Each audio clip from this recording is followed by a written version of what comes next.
appelle à la prévoyance pour éviter les ruptures de médicaments. Une nouvelle voix au conseil d'administration de la Chambre de commerce de Montmagny. Un nouveau DEP en charpenterie-menuiserie verra le jour à Montmagny.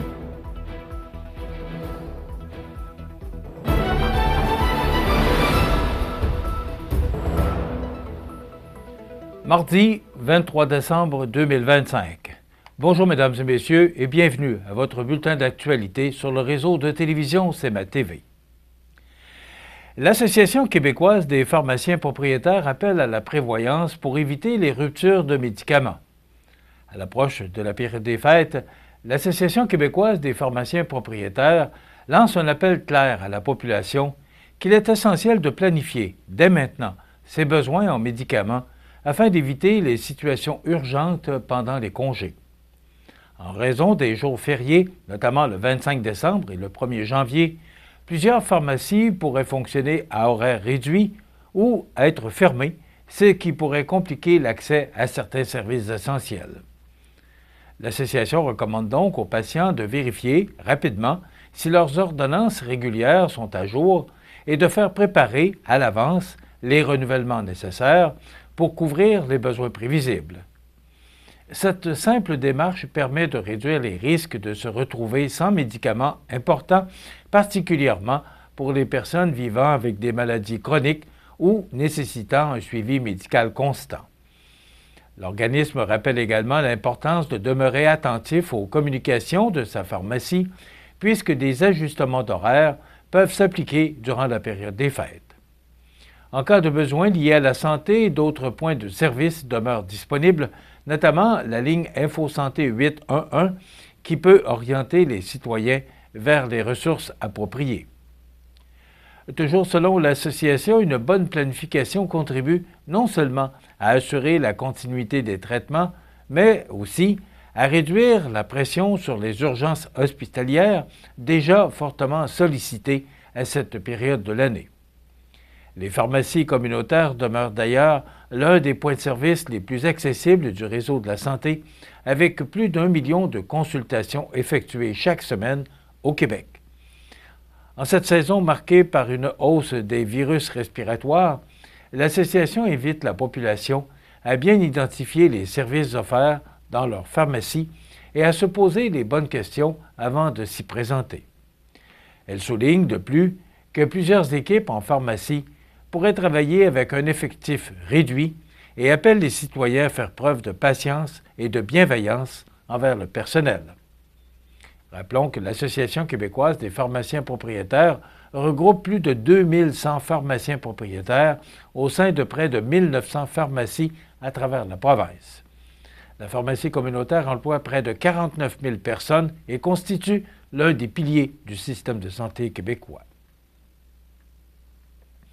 La Chambre de commerce et d'industrie de la MRC de Montmagny annonce la nomination de Mme Danielle Letourneau à son conseil d'administration, marquant une nouvelle étape pour l'organisation qui représente les intérêts des entreprises de la région. Elle succède à Mme Cynthia Lamontagne, qui a quitté ses fonctions afin de relever un nouveau défi professionnel dans la région de Lévis. Reconnue pour son engagement et sa rigueur, Danielle Letourneau possède une solide expérience en gouvernance et en gestion coopérative. Elle a siégé pendant 9 années à titre d'administratrice au magasin Coop IGA de Montmagny, où elle a contribué activement aux orientations stratégiques et au développement de cette institution bien ancrée dans le milieu. Son parcours témoigne d'un fort attachement à la communauté et d'une connaissance concrète des réalités économiques locales. La Chambre de commerce et d'industrie tient également à souligner le travail accompli par Cynthia Lamontagne. Son implication soutenue a permis de renforcer les liens entre les entrepreneurs, de soutenir plusieurs initiatives structurantes et de favoriser la croissance économique sur le territoire de la MRC de Montmagny. Le président de la Chambre, Jean-François Ritt, se réjouit de cette arrivée.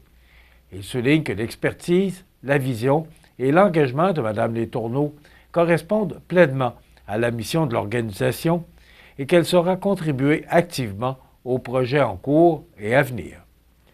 Avec cette nomination, la Chambre de commerce et d'industrie de la MRC de Montmagny réaffirme sa volonté de soutenir l'entrepreneuriat, d'encourager le développement économique et de demeurer un acteur mobilisateur au service des entreprises régionales de la région.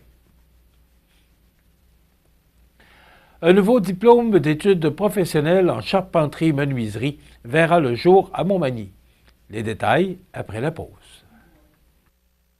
Le restaurant Pizzeria Porto Bellissimo, un incontournable à Saint-Jean-Port-Joli. Pizza débordante de garnitures, menus variés et abordables. Délicieux desserts avec des produits de grande qualité des gâteries de l'Ami. Porto Bellissimo et les gâteries de l'Ami, route de l'église à Saint-Jean-Port-Joli. Ici Mathieu Rivet, député de Côte-du-Sud à l'Assemblée nationale. En cette période des fêtes, je veux saluer l'incroyable énergie qui anime notre région. Des bénévoles engagés, des entrepreneurs créatifs, des familles tissées serrées, c'est grâce à vous que la Côte-du-Sud continue d'avancer et de rayonner. Je vous souhaite un temps des fêtes rempli de rires, de chaleur et de bons moments partagés. Et que 2026 nous apporte encore plus d'audace, de projets et de fierté pour notre belle région. Joyeuses fêtes, Côte-du-Sud! Vous regardez CMA TV, le réseau de l'information sur la Côte-du-Sud. Une nouvelle formation professionnelle viendra répondre aux besoins criants de main-d'œuvre dans le secteur de la construction sur la Côte-du-Sud.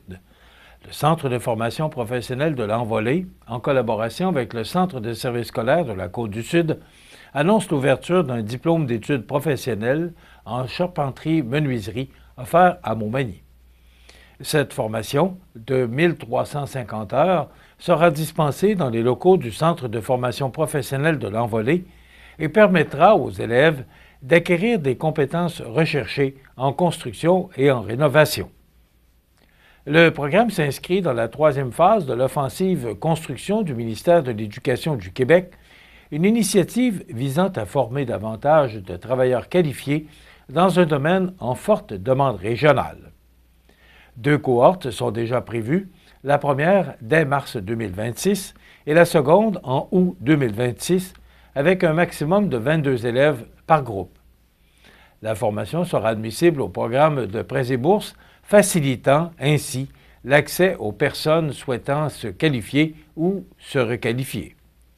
Cette annonce représente une excellente nouvelle pour l'économie locale et pour l'avenir de la relève en construction à Montmagny. Les inscriptions ouvriront prochainement et les intéressés sont invités à s'informer auprès des responsables du Centre de formation professionnelle régional reconnu localement. Le Cégep de la Pocatière dresse un bilan très positif des nombreuses activités d'information scolaire tenues au cours de l'automne, des initiatives qui ont permis à des centaines de jeunes et à leurs parents de découvrir l'éventail de programmes et la qualité du milieu d'études offert sur 3 campus, soit ceux de Montmagny, la Pocatière et du Témiscouata. Tout au long de la saison, les équipes du Cégep ont multiplié les occasions de rencontres avec les élèves du secondaire, leurs parents, ainsi que les conseillères et conseillers d'orientation. Des matinées collégiales dans les écoles aux événements régionaux comme la soirée de parents d'élèves de 5e secondaire de la région de Québec et le salon Carrière-Formation, l'établissement a misé sur une présence soutenue afin de faire connaître ses programmes et ses installations. Parallèlement, plusieurs groupes d'élèves de 4e et 5e secondaire ont été accueillis directement sur les campus dans le cadre d'activités immersives. Ces visites visaient à offrir des expériences concrètes à l'image de la vitalité du milieu collégial et de l'engagement du Cégep envers la réussite éducative. Une approche qui permet aux jeunes de se projeter plus tôt dans leur avenir scolaire, bien avant la tenue officielle des portes ouvertes. Parmi les activités marquantes, le défi Évasion tenu du 10 au 20 novembre dernier à Montmagny, qui a réuni près de 350 élèves de 5e secondaire, invités à découvrir les programmes préuniversitaires à travers des défis collaboratifs. La journée Zoom, le 13 novembre, a pour sa part offert une vitrine dynamique des programmes et des installations du campus de Montmagny. Le Bootcamp RTS, organisé le 15 novembre, a fracassé un record d'achalandage avec plus d'une centaine de participants venus perfectionner leurs compétences en technique scénique dans un environnement créatif et immersif. À cela s'ajoute la rencontre Cégep secondaire qui a permis à 325 jeunes de 6 écoles de la région d'explorer différentes avenues collégiales. Les portes ouvertes du 29 novembre ont confirmé cet engouement, attirant plus de 400 visiteurs provenant de plusieurs régions du Québec, soit presque le double de l'année précédente. L'automne s'est conclu au Témiscouata avec la première édition de Passeport Témis, une activité immersive qui a permis à une cinquantaine d'élèves de découvrir le deck en technique d'éducation spécialisée et le tremplin deck. Pour le directeur général, Steve Gignac, cette mobilisation témoigne de la force du milieu collégial. Il souligne que l'importante participation observée cet automne reflète l'engagement de toute la communauté à accompagner les futurs étudiants dans la poursuite de leurs ambitions et à offrir des milieux d'études inspirants où chacun peut développer son plein potentiel.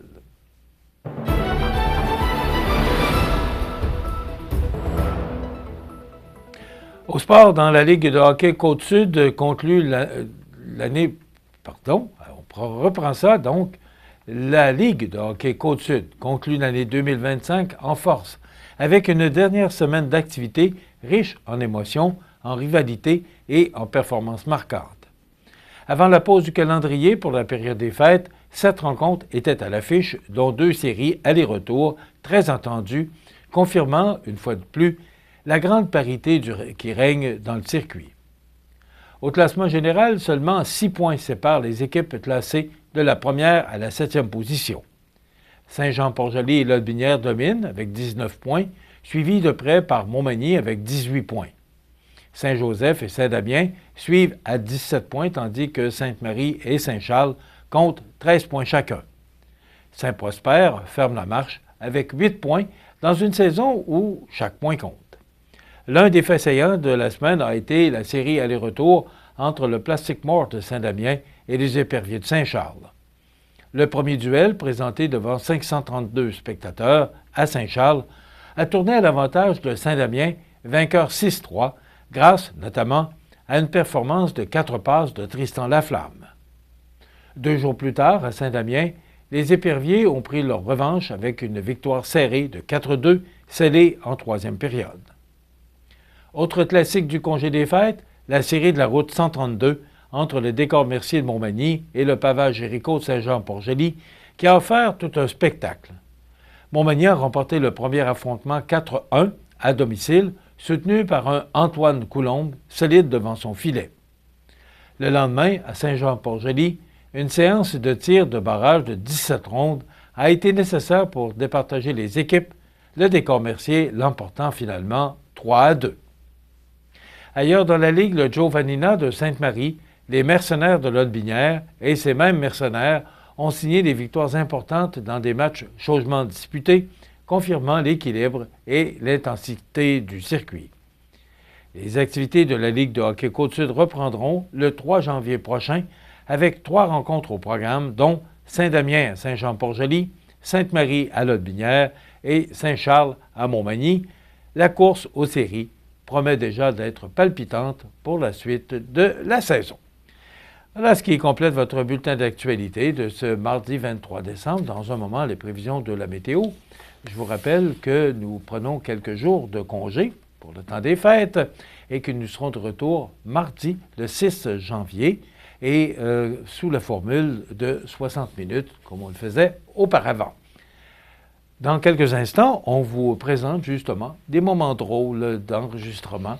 Disons que M. Carbonneau s'est fait beaucoup de plaisir à faire le montage de ces bloopers qu'on va vous présenter dans quelques instants à mon intérêt, à mon endroit. Et on reçoit également M. Bernard Généreux, député fédéral, qui sera avec nous tout au long de l'émission.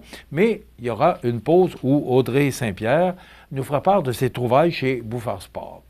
Donc, il y aura bien sûr les avis de décès en fin d'émission. Je vous souhaite donc une excellente émission à notre antenne.